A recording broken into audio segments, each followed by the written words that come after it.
এখন থেকে আপনিও বানাতে পারবেন এরকম ঘন ক্রিমি মিষ্টি দই। তো চলুন দেখি কিভাবে বানাতে হয়। আমি একটি পাতিলে 2.5 লিটার পরিমাণ দুধ নিয়েছি। আপনারা চাইলে কড়াই ব্যবহার করতে পারেন, এতে দুধ লেগে যাওয়ার সম্ভাবনা খুব কম থাকে। দুধটাকে এভাবে ঘন ঘন নাড়তে হবে যেন নিচে লেগে না যায়।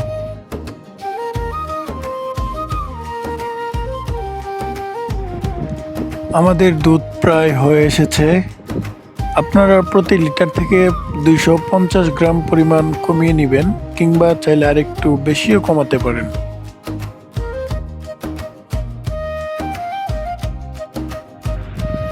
এখন আমরা দুধটা নামিয়ে এক পাশে রেখে দেব।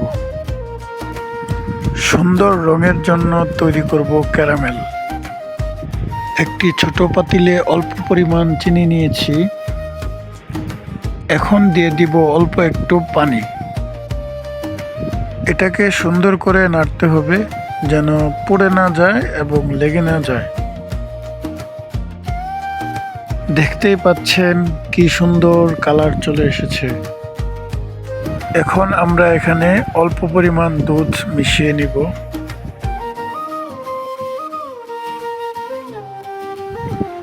দুধ মিশানোর পর অনেক সময় ক্যারামেলটা জমাট বেঁধে যায়, তাই এটাকে অল্প একটু জাল দিয়ে নিচ্ছি।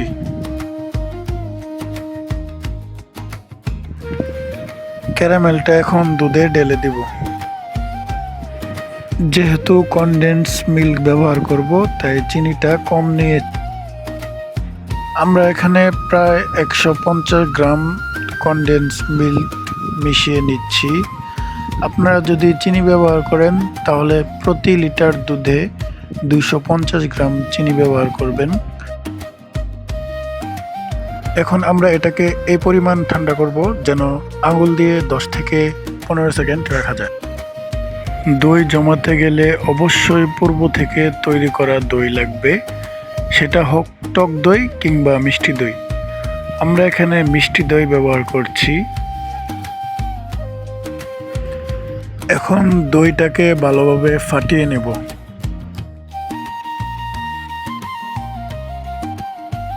এখানে আমরা অল্প একটু দুধ দিয়ে ভালোভাবে মিশিয়ে নেব।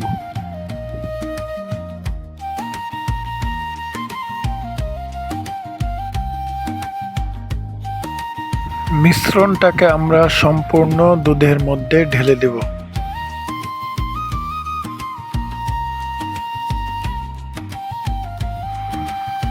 এখন একটা হ্যান্ড হুইস্কি দিয়ে ভালোভাবে মেশাবো যেন কোনো দানা না থাকে। দই মসৃণ হওয়ার জন্য এটাও একটা গুরুত্বপূর্ণ বিষয়।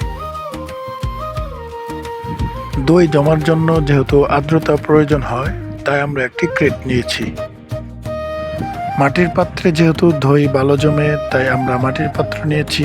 আপনারা প্লাস্টিক বা কাচের পাত্র ব্যবহার করতে পারেন। এখন আমরা দুধটাকে পাত্রে ঢেলে নেব।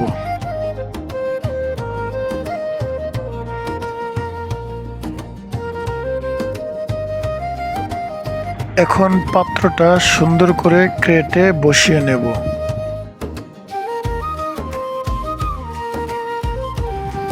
আমরা এটাকে কার্টুন দিয়ে ঢাকছি যেন কোনো ময়লা না পড়ে।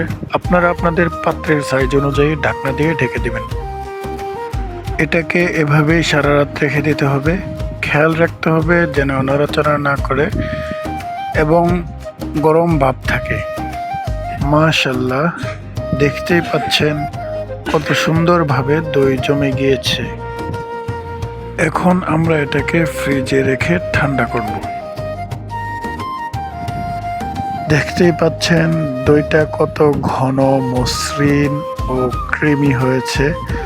আপনারা চাইলে বাড়িতেই বানাতে পারেন এরকম মিষ্টি দই। আর ভিডিওটি ভালো লাগলে অবশ্যই শেয়ার করে দিবেন এবং চ্যানেলটি সাবস্ক্রাইব করে দিবেন। আজকের মতো এই পর্যন্তই। আল্লাহ হাফেজ।